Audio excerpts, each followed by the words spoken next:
અમદાવાદ આંતરરાષ્ટ્રીય ફલક પર ફરી એકવાર ચમક્યું છે। ફ્લાવર શોને ગિનિસ બુક ઓફ વર્લ્ડ રેકોર્ડમાં સ્થાન મળ્યું છે।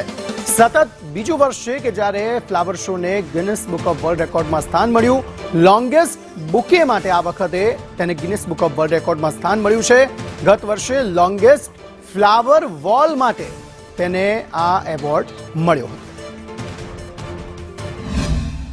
खूब सारी मेहनत करी रियल फ्लावर एकदम एक्चुअल फ्लावर नो आखो बुके एनी हाइट है लगभग 10.24 मीटर अने एनी त्रिज्या 10.84 मीटर नो आ बुके बनावी अने Guinness book of world record नी अंदर नामना मेळवी छे, सर्टिफिकेट पण मेळव्युं छे। आ वर्षे पण आपणे फरीथी फ्लावर शो नी अंदर रेकॉर्ड मेळव्यो छे। अमदावादનું નામ ફરી એક વખત આંતરરાષ્ટ્રીય સ્તર ઉપર ઝળહળ્યું છે અને તેની પાછળનું કારણ છે અમદાવાદમાં યોજાતો ફ્લાવર શો।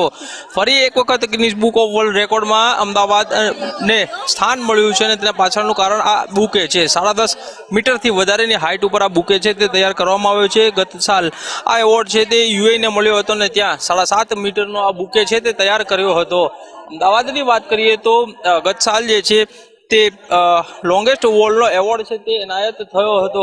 કેટલાક લોકો અહીંયા હાજર છે તેની સાથે વાત કરીશું। શું કહેશો, આપણે અહીં ફ્લાવર શો જોવા આવ્યા છો ને જ્યાં ઊભા છો આ જ બુકેને ગિનિસ બુક ઓફ વર્લ્ડ રેકોર્ડમાં સ્થાન મળ્યું? આ જે બુકે છે અત્યારે સેન્ટર ઓફ ધ એટ્રેક્શન છે, બધાને ખૂબ જ ગમે છે, ખૂબ જ એટ્રેક્શન પામે એવી આ એ બુકે બનાવ્યો છે। એના માટે અમે લોકો બધા ખૂબ જ ખુશ છીએ અને આનંદ અનુભવીએ છીએ। બહુ ગર્વની વાત છે આપણા દેશ માટે કે આપણે ગિનિસ બુકમાં નામ મળ્યું છે, એ માટે નરેન્દ્ર મોદીનો પૂરેપૂરો સપોર્ટ હોવાથી ખૂબ ખૂબ અભિનંદન।